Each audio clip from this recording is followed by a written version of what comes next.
Sweeping a back-to-back is never easy, but the Winnipeg Jets are in prime position to do so against two P-named teams, the Pens and Preds. Let's chat about that on tonight's episode of Locked On Winnipeg Jets.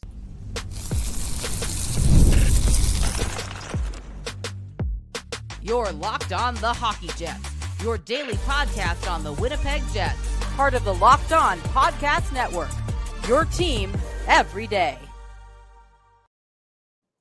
Hey friends, and welcome to tonight's episode of Locked On Winnipeg Jets, part of the Locked On Podcast Network, your team every day. I'm your host, Harrison Lee, an avid Winnipeg Jets fan and an online blogger. You can follow me on Twitter at HLLivingLoco and at LO_Winnipeg Jets.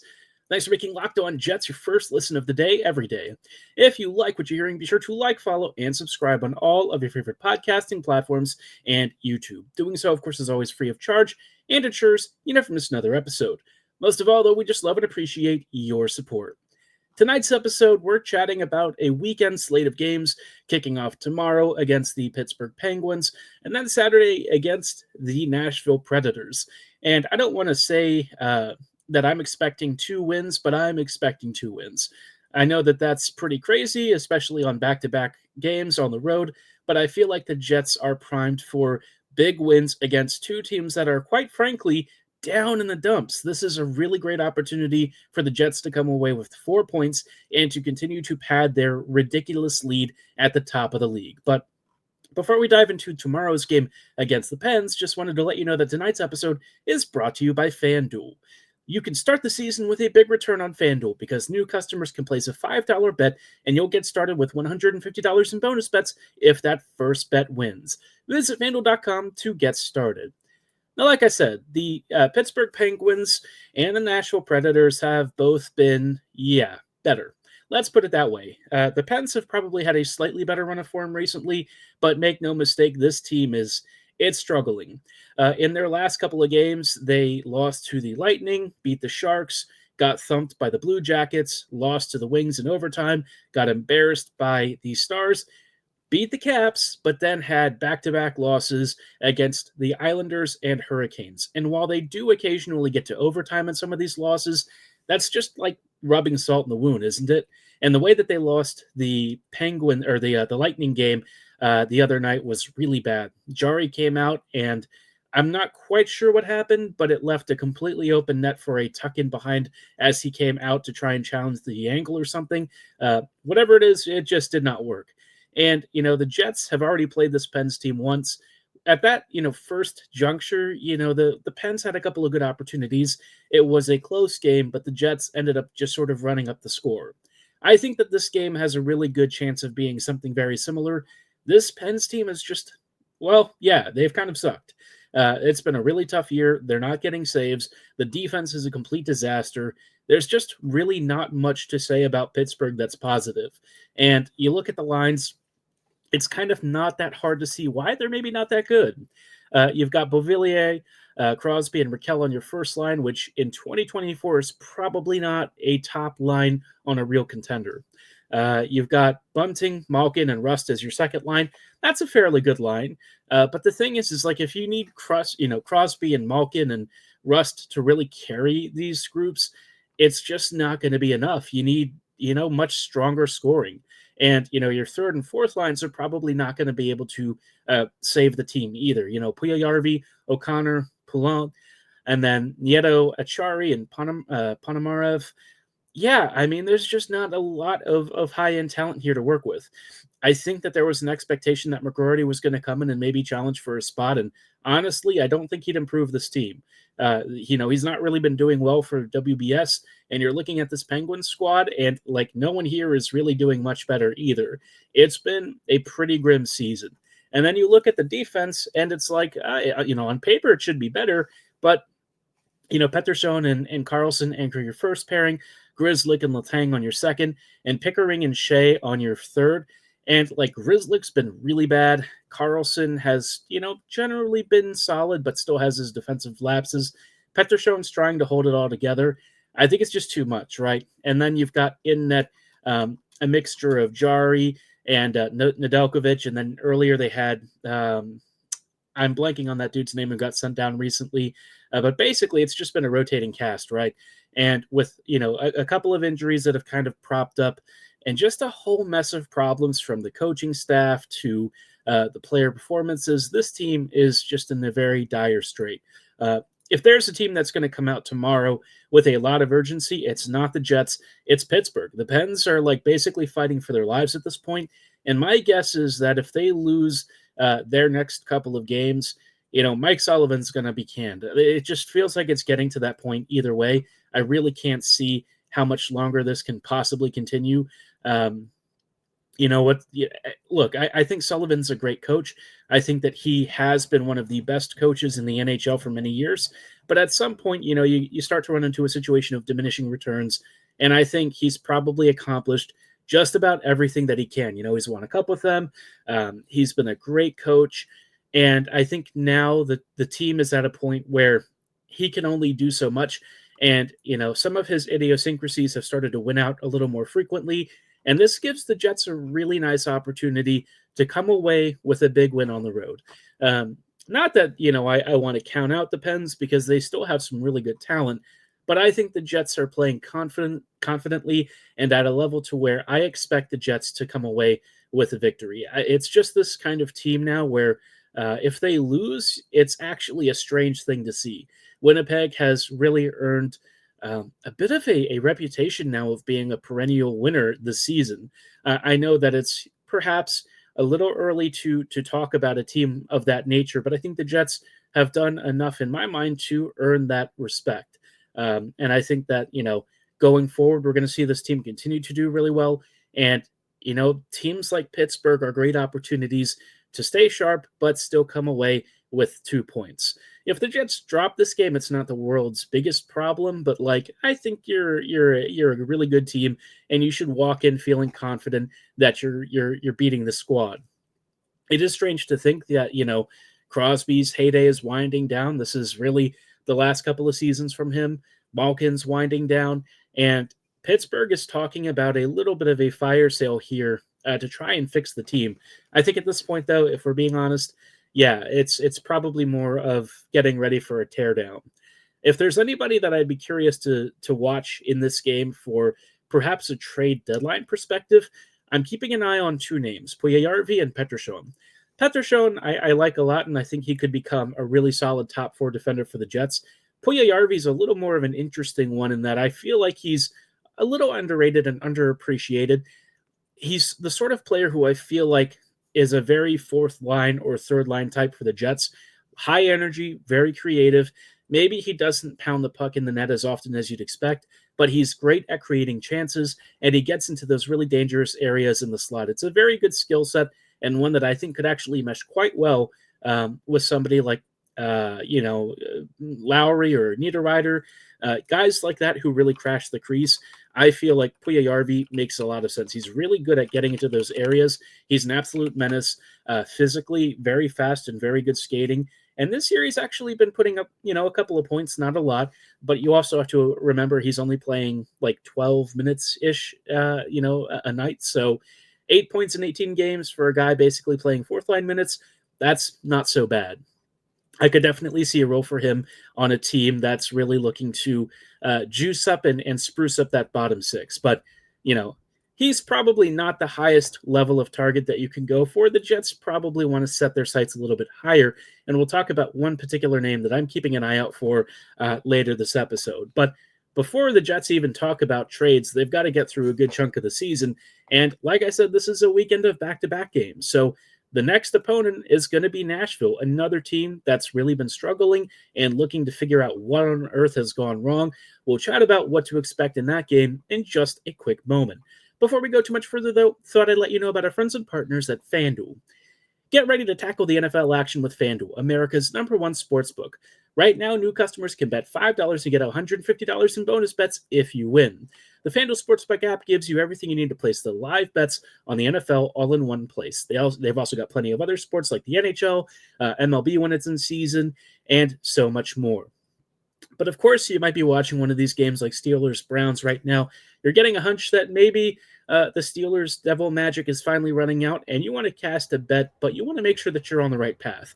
Well, when you get a hunch in the middle of the game, you can verify it by checking out the latest stats, viewing live play-by-play, and so much more on the same page where you're placing your bets.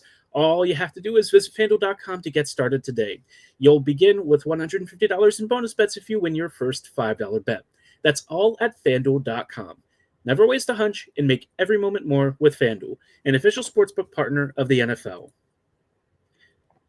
While we're at it, I also did want to let you know about our friends and partners at Gametime. When it comes to buying tickets, a lot of you know that, it's not exactly the most pleasant experience these days. Lincoln Park recently put out some tickets, and holy mackerel, they were expensive. But Gametime totally gets it. They understand that, you want to go to events and have fun, but you don't want to get hit with surprise charges, right? Say you add that Lincoln Park ticket, and all of a sudden it goes from $100 to $200 because of all of these surprise charges. Gametime hates that too. And that's why they want to help you with all-in pricing that you can toggle up front so that you see what you're paying without being surprised. And they even offer a brand new feature called Gametime Picks that shows you only incredible deals on great seats, so you don't have to filter through all of the tickets to find the best option. They just pull it to you up front. They even offer you seat views before you buy, and they come with the lowest price guarantee, event cancellation protection, and so much more, so you're always sure that you're getting the best deal, and you can feel secure in that with Gametime. They even have a special offer for those of you who live in Chicago or are planning on attending the NHL Winter Classic at Wrigley Field. You can go to Gametime app to purchase tickets and get 10% off bleacher seating and 20 to 25% off on home plate area seats. You can only do that by downloading the Gametime app, creating an account, and using code LOCKEDONNHL to get $20 off your first purchase. Again, terms apply. Create an account and redeem code LOCKEDONNHL for $20 off. Download Gametime today. What time is it? Game time. Hey friends, and welcome back to this episode of Locked On Winnipeg Jets, part of the Locked On Podcast Network. Your team every day. Every day, thank you so much for rejoining us on tonight's episode as we are chatting about, the back-to-back slate of games this weekend. And, with two bad teams the Jets can potentially take advantage of, Winnipeg could somehow pad their lead to a ridiculous 18-3-0 at the top of the league. Now, the second team of this two-game swing is also in pretty rough straits, right? The Nashville Predators, they thought that they were going to be at the top of the Central Division this year, I'm sure, after all of the signings that they made, and instead they are just a couple of points above the Chicago Blackhawks. The Chicago Blackhawks. Actually, I think as of right now that may have changed because Chicago beat the Panthers.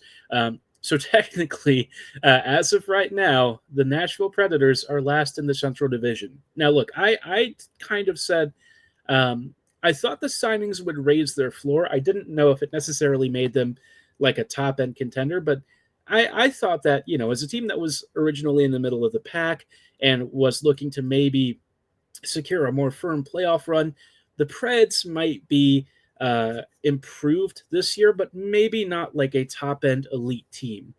Instead, the Preds have basically regressed in almost every facet. I don't know what's going on with this team, but if you want a really good summation of their season so far, the other night against the Kraken, they had a penalty at the start of the game because they put out the wrong center in the starting lineup for the night. They wrote something down. I think they wrote Stamkos down, and Forsberg somehow was out there instead. I think that's what happened. I don't know that I've ever seen that before. I don't know how that even happens. It's just strange. I mean, that's the kind of season it's been for Nashville. Nothing's gone right. They then went to get on and be shut out during that game. They've been shut out the last couple of games that they've played. 2 in their last 4 games they've been shut out.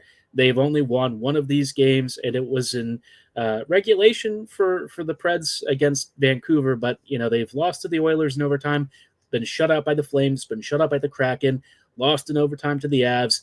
And they did win one game against Utah. They shut the I guess I can call them just Utah because they don't have a club name. But, yeah, the last run of form has been pretty grim. They've got 6 wins on the season, which is a lot less than you would think. And I'm trying to figure out who it would have even been. I actually think Stamkos is playing out wide, so I guess Forsberg was in for him instead of being Stamkos next to O'Reilly, which, again, I just don't know how that happens. If you're starting, your lineup and you're supposed to have your top line out, how do you not know who's supposed to be out there? Just a very baffling situation, but it just seems to be indicative of how this team's season has gone. It's been dire. And you look at the roster and, it's not great, but you feel like it should be better than 6 wins.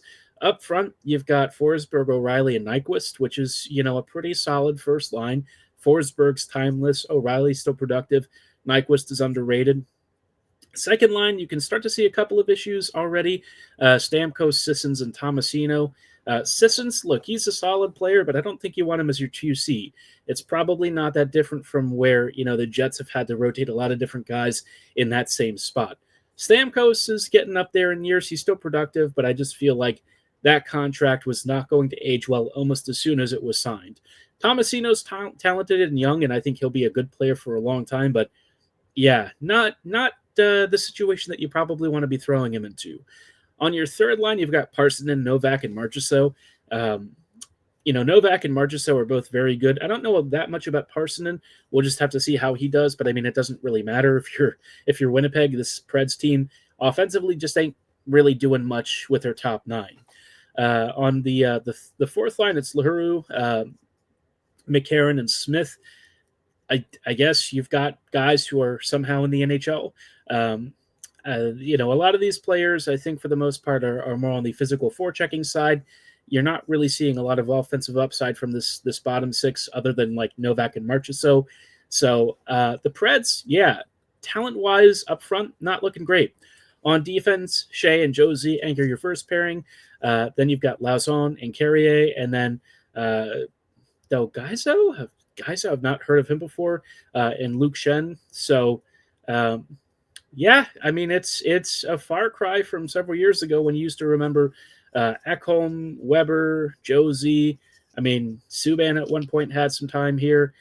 Just feels weird to see this team now. It's nothing like what it used to be. And that's maybe for the best. They used to rely on their defense almost entirely to carry a lot of their offense. But, I mean, yeah, they're really not scoring much of anything. In that, Saros and Wedgwood have been getting lit up like a Christmas tree every night. So I just don't really know what the Preds are supposed to do.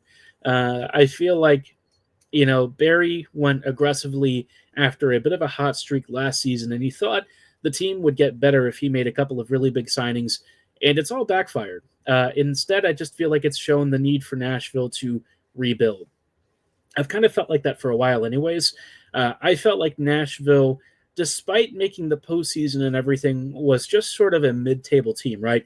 And I maybe it sounds a little bit funny coming from me, who's a fan of the Jets, when we, basically got as close to being swept in the first round as you get.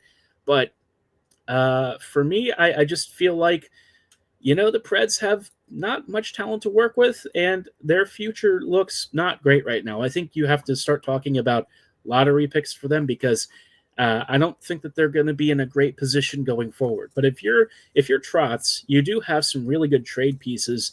And with the team doing this poorly and at the bottom of the division, he mentioned earlier that he wanted top end, top of the line draft picks. He's about to get one. If this season continues the way it has been, they're going to be in line for a lottery pick. And for the Jets, this is why I think that Saturday is a good opportunity to come away with 2 more points. This team is reeling. They're not really feeling connected at all. Brunette seems to have lost control of the team somehow. I think he's a talented coach, but it just seems like whatever's going on in Nashville is more than he can really handle right now. So if you're the Jets, you might be a little bit tired or a lot tired coming off of the Pens game, but I think you really want to come away with 2 more points. Set the tone early, show Nashville that Winnipeg is the top of the division for a reason, and just kind of continue to really build and build on their misery. And it sounds a little bit petty and kind of mean-spirited, but I think we all know that every time the Preds make the playoffs, it's always a pain to play them. So, chip in just a little bit more to make sure that they don't make the postseason. I think that this is a real good chance for the Jets to show that, even with minimal rest, they can come away with a big victory on the road. They've already won quite impressively on the road repeatedly this year. What's a couple of more games, right? 2 on the road against the Pens and Preds. You win both, or even just getting like 3 out of 4 points. That'd be sick. I don't really think anyone will be upset if they lose one of these games, but I think the Jets are more than capable of coming away with 2 straight victories. I think, like I said earlier, Winnipeg has earned that respect. I think that they're a really good team. There are still things that they want to improve upon. I guess if we're also talking about maybe guys, auditioning for a potential trade, Tommy Novak would be a player of interest for me. Novak's a really versatile middle six center. If you're talking about somebody who might be able to play between Perfetti and Ehlers, maybe Novak could be of interest. Other than that, I don't know that there's anyone else I'd really be interested in, other than maybe Carrier on your third pairing or something for the Jets. But otherwise, this team it's looking pretty grim, right? And I think that fire sale for the Preds is coming sooner than later. Will be really interesting to see how they deal with Stamkos, because he's probably not going anywhere, and his contract might be a little bit painful in the very near future. But thankfully, that's not an us problem. That's Nashville's to figure out. But speaking of trades, I tweeted earlier about somebody that I was interested in. Apparently, people accidentally took it to mean I was suggesting that there's a real link between him and Winnipeg. No, it mostly just fan talk, fan speculation and talk and chatter. Brock Nelson, you've heard him talk about him. I want to spotlight why I think he makes a lot of sense for the Jets and what he could bring to Winnipeg. In terms of trade targets, I think Nelson is probably near the top of my list. He's a little older than you'd probably like, but as a pure rental, he could be an absolutely killer addition to the team. And we'll chat about why in just a little bit. Before we go too much further, though, thought you should hear about our friends and partners at PrizePicks. PrizePicks is the best place to get real money sports action. With over 10 million members and billions of dollars in awarded winnings, PrizePicks has made daily fantasy sports available to everyone. You just pick more or less on at least 2 players for a shot to win up to 100 times your cash. If you're wondering why PrizePicks should be your choice, they always put their members first, so all withdrawals are fast, safe, and secure. And when your picks hit, you can get your money in as little as 15 minutes. They even offer Venmo for quick and easy deposits and withdrawals to your account. So it's a great opportunity. If you have an injury in the middle of your lineup, no problem. Your lineup will still stay active, and that also means that even if your picks don't 100% land, you can still cash out, because you just have to get a couple of picks, as few as 4 correct picks to win 100 times your money. If you sign up today, you'll get $50 instantly when you play $5, and you don't even need to win. It's just guaranteed $50 just for a $5 play. Really can't go wrong. I feel like this is a good chance to bet on the top line, 1.5 points. Definitely more over the next 2 games. I think that's a very safe bet. I think it's very easy for Morrissey, Scheifele, Connor, all those guys to get in on the action and get points. I think it would be a really good opportunity for you too to make the most of that $50 bonus. But the only way you can do that is to download the app today and use code LOCKEDONNHL to get $50 instantly after you play your first $5 lineup. Again, download the app today and use code LOCKEDONNHL to get $50 instantly after you play your first $5 lineup. PrizePicks, run your game. Hey, Jets fans, and welcome back to this episode of Locked On Winnipeg Jets, part of the Locked On Podcast Network, your team every day. Every day, thank you so much for rejoining us in tonight's closing thoughts, as we're just chatting a little bit about maybe a future trade target for the Jets that I have a lot of interest in. Obviously, Winnipeg is in a really good position right now, but I think if you watch the team, you notice some things that are improved and some things about the 5v5 play that are probably a little bit similar to issues that cropped up last year in the playoffs. And so for the Jets at this point, it's really about how do you, carry this really good regular season success into the postseason. And one of the ways that I think that would really help is by finding a true second line center. Monahan was good in the regular season last year, and then in the playoffs immediately showed that the concerns about his foot speed were unfortunately merited. He and Toffoli were definitely behind the play a lot. The problem is that just being fast doesn't necessarily mean that you're going to be a good second-line center. And, if it was true that all you had to do was be fast, Kupari would have anchored that spot long ago. But we all kind of know that Kupari's offensive ceiling is a little more limited, right? You need somebody who's got the skill to keep up and can also just keep up, period, on the ice. And that's where Brock Nelson comes in. Nelson is a player that I've long been interested in as a Jets trade target, because he's been very, I feel, underappreciated somehow. Despite being one of the Islanders' best players for years now, I know that he's had many seasons where he's kind of hovered around the 50-ish point mark, and I think that's partly why people have maybe overlooked him. He has missed a fair few chunk of games over the past couple of seasons. or maybe prior to the last couple of seasons, although those were also kind of during the COVID year, so hard to really fault him too much there. But the last couple of years, he's really been an every game player. The previous 2 seasons to this one, he's played a full 82, and he has scored between both seasons 144 points. Actually, sorry, I can't do math. 144. So he has been a beast for them. 74 or 72 points on average per season, and a guy who is really versatile at both even strength and on the power play. And what I think always stands out about him is that not only is he tall, he's 6'4", but he actually uses his size quite well. He's great at shielding in front of the goalie. He sets up great screens, and he is also a phenomenal puck tipper. Like, the guy has deflections that you would just die for. It's why he's been pretty productive on the power play. Last year, he had 9 goals there. The previous year, he only had 6, but I think one of those goals having come against the Jets, you saw him tip a perfect deflection past Hellebuck. I'm pretty sure it was last year, almost the sort that you just really can't do anything about. And this is sort of how he's made part of his living on the PP before, a huge net front presence. I think if you brought him in, you could put him on the second unit, and it would be absolutely delightful, right? It'd be a ridiculous addition. And, at even strength, he's pretty fast for a player of his size. He skates well. He gets into the slot area. He's not afraid to use his frame and size to muscle his way between defenders, and he's got a great shot. It's why he's been a perennial 30-plus goal scorer for the last 3 or 4 years. Again, the only shortened season from the COVID year, he had like 18 goals when things were just a little bit topsy-turvy. But for the most part, for the last 6 or 7 years, he's had at least 25 goals, and he's bettered that by a fair margin in most of these seasons. He comes to the Jets, I could easily see him being the sort of 80-point pace player. You think about the Islanders not exactly being an offensive powerhouse. Think about what he'll do between Ehlers and Perfetti. And I was getting some pushback on Twitter earlier about this because I talked about the need for the Jets to go in and try and bring a huge acquisition in.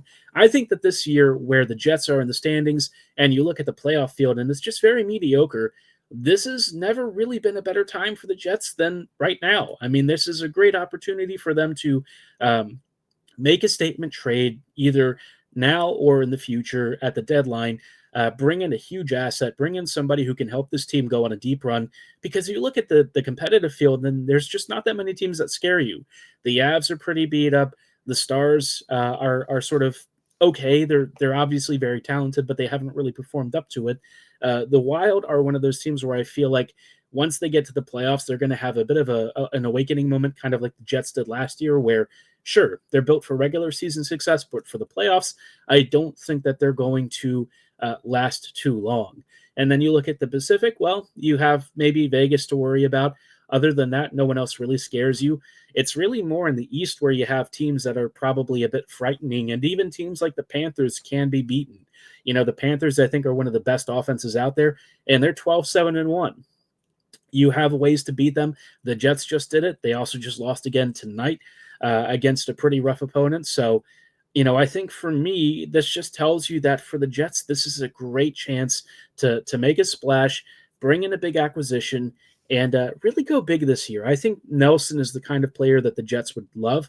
A big-framed, big-bodied skill player who skates well and can shoot the lights out, who wins a fair number of faceoffs. It's not really his big thing. That's maybe the one knock that the Jets are going to have against him. I personally don't care about faceoff percentage as much as most people do. The bigger thing for me is how effective are you in possession of the puck? And this is where Nelson tends to shine. This year, the scoring pace has been down a little bit, but I also feel like that might be a product of just the Islanders not being a particularly good team. And his shooting percentage has actually gone down a little bit compared to where it's been the past couple of seasons. It's hovering at around 11.5%. He's typically like a 13+% shooter. So I think he'll come to the Jets. I think he could be a huge addition. And you know what? I don't think the Jets would have to go crazy to bring him in. I think you could get him at a reasonable price, more than Monahan, but enough to where I would still think it's worth it. Nelson, I think, would be the perfect top 6 center to add to the Jets. I really don't know that there are many other players that would really fit Winnipeg's profile quite as well as he does. And he's an expiring free agent. So Curious to know if he'd be on your list.